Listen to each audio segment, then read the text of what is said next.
Wanda और eternity Marvel comic के one of the one strongest being में से एक है, और जहाँ पर वांडा की रियलिटी रेपिंग पावर तो सब जानते हैं, और इटर्निटी खुद में ही एक मार्वल का यूनिवर्स है। वेल, आज की इस वीडियो में हम इनकी ओरिजिन, इनकी पावर्स और फेट्स के ऊपर ही डिसाइड करेंगे कि इन दोनों में से कौन ज्यादा पावरफुल है। सो अगर पहले बात करें वांडा की, तो इसकी कहानी की शुरुआत कुछ इस तरह होती है कि वांडा 2 बच्चों को बर्थडे देने वाली होती है, और वहाँ पर विजन भी होता है और सब कुछ मस्त चल रहा होता है। लेकिन तभी वहाँ पर प्रोफेसर एक्स आते हैं, जो कि वांडा को ये सब बंद करने को कहते हैं, मगर वांडा को कुछ समझ नहीं आता। देन प्रोफेसर अपनी पावर को यूज करके वांडा को बताते हैं कि रियलिटी में विजन मर चुका और वो कभी भी बच्चों को वर्थ नहीं दे सकती, और वो अभी जिनुशा में है, एक डेजर्ट ऑफ डिस्ट्रक्शन आइलैंड, जिसे कि मैग्नेटो ने म्यूटेंट के लिए सेफ हाउस बनाने की कोशिश की थी। उसके बाद प्रोफेसर एक्स तो फिर से रियलिटी से छेड़छाड़ करने के नतीजे समझाते हैं, पर ऐसा लग रहा था कि वांडा की कंडीशन बहुत खराब होती जा रही है, और उसके साथ साथ वो अपने क्योस मैजिक से भी कंट्रोल लूज कर रही है, और जब भी वो अपना कंट्रोल खोती है तो हर बार एक न्यू रियलिटी बना देती है। इसके बाद प्रोफेसर एक्स एवेंजर्स और एक्समैन के साथ एक मीटिंग रखते हैं, जहाँ पर वो डिस्कस करता है कि स्कारलेट विच को मारकर इस खतरे को यहीं पर रोक देना चाहिए। और इसके अपोजिट में वांडा के फादर मैग्नेटो और उसका भाई क्विकसिल्वर ये सोच रहे थे कि वो कैसे वांडा की मदद करे और एवेंजर्स को उसे मारने से रोके। लेकिन जब एवेंजर्स और एक्समैन खाली स्कारलेट विच को वहाँ पर मारने पहुंचते हैं, तो तभी वहाँ पर एक व्हाइट विलेज से कुछ आता है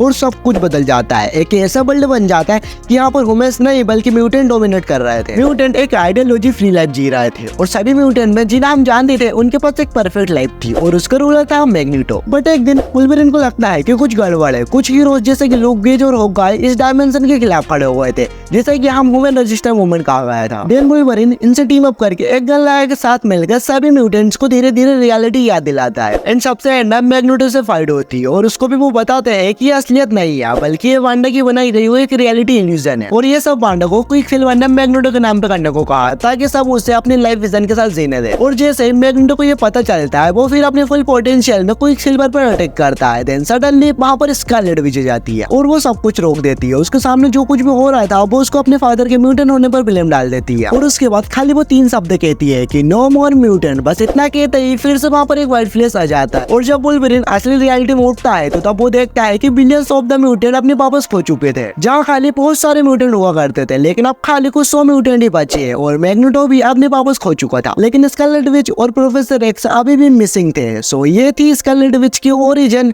वेल, अब बात कर लेते हैं उसकी पावर्स की। सो वांडा को उसकी पावर्स मिलती है क्योस मैजिक से, और इसकी वजह से ये पोजेस करती है reality warping, chaos manipulation, magnetism manipulation, portal creation, regeneration, gravity manipulation, matter manipulation, light manipulation जैसी और भी कई सारी पावर्स। वेल, वांडा की फिट्स की भी बात कर ही लेते हैं, तो वांडा का सबसे पावरफुल फिट मेरे हिसाब से तो भाई नो मोर म्यूटेंट वाला ही है, जिसमें वांडा खाली 3 शब्द बोलती है और 99% ऑफ म्यूटेंट अपनी पावर्स खो देते हैं। और उसके कुछ टाइम बाद हमें पता चलता है डॉक्टर स्ट्रेंज से कि वांडा के वो शब्द थे ना, यूनिवर्सल तक नहीं बल्कि मल्टीवर्स को भी इफेक्ट किए थे। और अगर हम वांडा के एक्शन को रिवर्स करने जाएंगे ना, तो सारी रियलिटी डिस्ट्रॉय हो जाएगी, जो कि अपने आप में वांडा को एक मल्टीवर्सल डेथ बना देती है। इसके अलावा एक बार उसने एवेंजर्स के ऊपर अल्ट्रॉन वॉर की पूरी आर्मी भेज दी थी। उसने टोनी स्टार्क की बहुत ही इंपॉर्टेंट मीटिंग में अपनी पावर को यूज करके टोनी स्टार्क को ड्रंक पिला दी थी। और यही नहीं, वांडा ने एवेंजर्स पर अटैक करने के लिए हेली क्लियर को ही भेज दिया था। वांडा ने डोरमाम को समन करके उसके ऊपर कंट्रोल पा लिया था। उसने खुद की पॉपुलैरिटी भी बना ली थी, जिसमें कि उसके बच्चे और विजन भी शामिल थे। और वांडा अपनी बॉडी से खुद के डुप्लीकेट भी क्रिएट कर सकती है। वांडा ने एक बार बिको में एक अलग रियलिटी बना दी थी, जिसमें कि म्यूटेंट बेल्ट भी डोमिनेट करते थे। उसने गलती से एक बार हॉकआई को ही डिस्ट्रॉय कर दिया था। वांडा ने क्विकसिल्वर को मारकर उसे वापस जिंदा कर दिया था। तो ये थी वांडा की ओरिजिन, उसकी पावर्स और उसके कुछ फीट्स। वेल, अब बात कर लेते हैं इटर्निटी की। तो इटर्निटी पे जाने से पहले अगर आपको ये वीडियो अच्छी लग रही है ना, तो वीडियो को लाइक और चैनल को सब्सक्राइब कर लेना। वेल, अब बात कर लेते हैं मल्टी इटर्निटी की। तो मल्टी इटर्निटी सारी कॉस्मिक इटर्निटी की कंबाइंड वर्जन है, और मार्वल कॉमिक में भी सारी यूनिवर्स की इटर्निटी से ज्यादा पावरफुल इस मल्टी इटर्निटी को ही कहा गया है। अब मैं यहाँ पर मल्टी इटर्निटी की ओरिजिन और उसके पावर्स के बारे में बात नहीं करूंगा। अगर आपको ये डिटेल में जानना है तो डिस्क्रिप्शन में लिंक देख लेना। लेकिन अगर मैं शॉर्ट में बताऊं तो इटर्निटी एक एब्सेंट एंटिटी है, जो कि मार्वल यूनिवर्स में टाइम को सिंबलाइज करता है। ये अपने सिंपली से और इन्फिनिटी डेथ से मार्वल सिनेमैटिक यूनिवर्स को बैलेंस करता है। वेल, अब बात कर लेते हैं मल्टी इटर्निटी की फिट्स के बारे में। तो यार, यहाँ पर मल्टी इटर्निटी की इन्फॉर्मेशन कम होने के कारण हम यहाँ पर नॉर्मल इटर्निटी के बारे में बात करेंगे, क्योंकि मल्टी इटर्निटी नॉर्मल इटर्निटी का ही कंबाइंड वर्जन है। तो थेनोस के अकॉर्डिंग इटर्निटी पावर किलिंग में खाली लिविंग ट्रिब्यूनल के नीचे आती है। गैलेक्टस जैसा बीइंग अपने फुल मैक्सिमम पावर में भी आ जाना, मगर वो इटर्निटी से पंगा नहीं ले पाएगा। इटर्निटी मल्टीवर्स के सबसे पावरफुल सोर्सर को खाली एक ह्यूमन की नजर से देखता है। इटर्निटी ने यह भी कहा कि डोरमामू, ब्लू मारू उसके सामने कुछ भी नहीं है, जिससे कि हम ये मान सकते हैं कि इटर्निटी ओडिन, थेनोस और गैलेक्टस से कहीं ज्यादा ऊपर है। इटर्निटी की पावर को क्यूस किंग की पावर से कंपेयर किया जाता है। और अगर आपको क्यूस किंग के बारे में नहीं पता तो मैं बता दूं, क्यूस किंग ने मिस्टर इमोर्टल को हरा रखा है। इटर्निटी ने एक बार अर्थ को डिस्ट्रॉय करके वापस रिक्रिएट भी कर दिया था। इटर्निटी ने एक बार एब्सेंट जैसा मैन को भी हरा रखा जो कि मल्टीवर्सल बीइंग था। थेनोस के अकॉर्डिंग गैलेक्टस, ओडिन और क्यूस जैसा बीइंग खाली इटर्निटी के फुटप्रिंट्स ही है। और इन सब से आप आइडिया लगा सकते हो कि यहाँ पर तो केवल एक सिंगल इटर्निटी है जो कितनी पावरफुल है, तो सारी कॉस्मिक इटर्निटी के कंबाइंड वर्जन यानी कि मल्टी इटर्निटी कितनी पावरफुल होगी। तो ये थी वांडा और मल्टी इटर्निटी के कुछ ओरिजिन, उनकी पावर्स और उनके कुछ फीट्स। वेल अब बात कर लेते हैं फाइनल शोडाउन की, यानी कि इन दोनों में कभी फाइट होगी तो इन दोनों में से कौन जीतेगा। वेल अगर मेरे ओपिनियन से इन दोनों में कभी फाइट होगी तो इन दोनों में से मल्टी इटर्निटी ही जीतेगी, क्योंकि मल्टी इटर्निटी खुद में एक मल्टीवर्स है।